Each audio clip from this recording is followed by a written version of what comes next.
Today we're going to explain how to thread an HCU2 Happy Japan embroidery machine.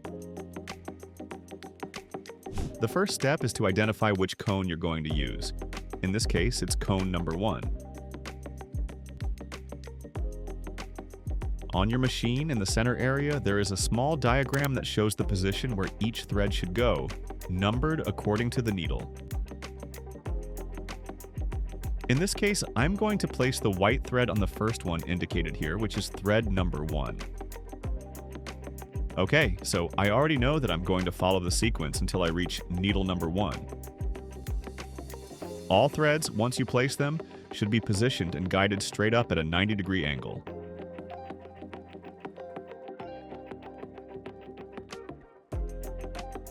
All of them will have a small slot at the top of the thread guide.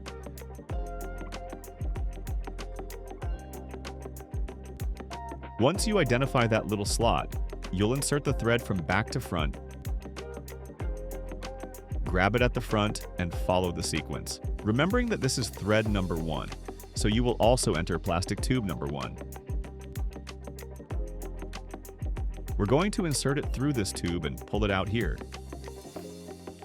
The plastic tube can be removed from the head. You just push it upward and it comes off.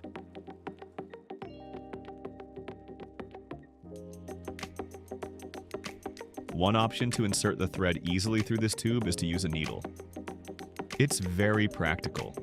You pass it through the hole of the needle, pull some extra thread, about the length of the tube, insert it from the back, and let gravity do the work.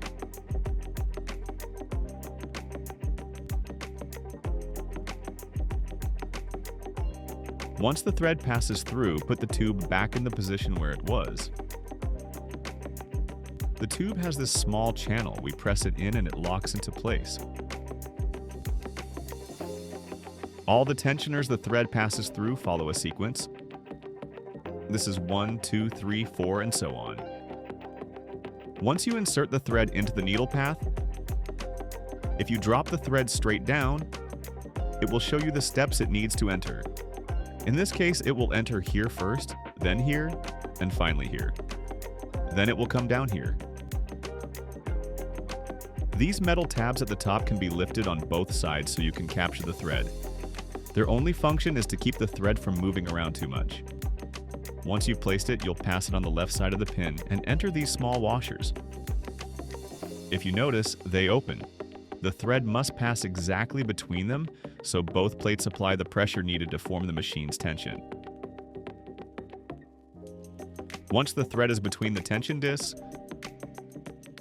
pull it slightly upward and jump to the left side of the pin so it locks and the thread won't slip out. Once you've passed the left side of the pin, continue straight down. Use the next pin, and again on the left side, insert it into this small channel. This one is only a channel. It doesn't have plates like the one above. It's just a small opening in the middle. This one, the one with the opening, is the only one that requires a full loop. You give it a full turn, and then at the end, pass the thread through the little ring located just below this wheel. When I pull it, I can see this wheel spin. It must always spin because it's the sensor that detects thread breakage. If I don't place it correctly or don't give it a loop, it won't spin, and the machine will detect a thread break.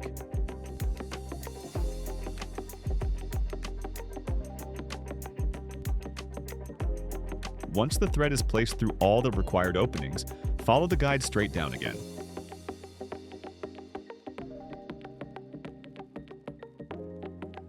There's another metal tab.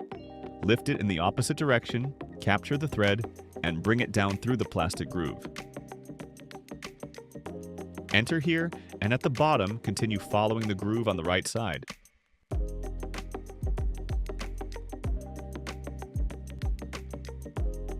You will see a small offset toward the right. First, we enter here, push it to the right, and wrap halfway around this small hook.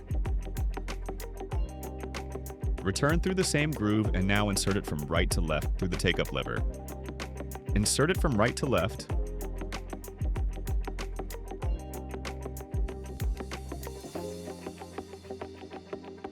Pull it through and bring it down exactly the same way you brought it up. Continue straight downward. Once it's down, insert it from the back of the lower guide, receive it at the bottom, and there is a small ring. Capture the thread in that ring. Then look at the needle. On the top, it has a small half ring. It's a half moon, it's not closed. So you can pass the thread from the back, through that opening, it captures the thread, and now you can insert it directly into the needle eye.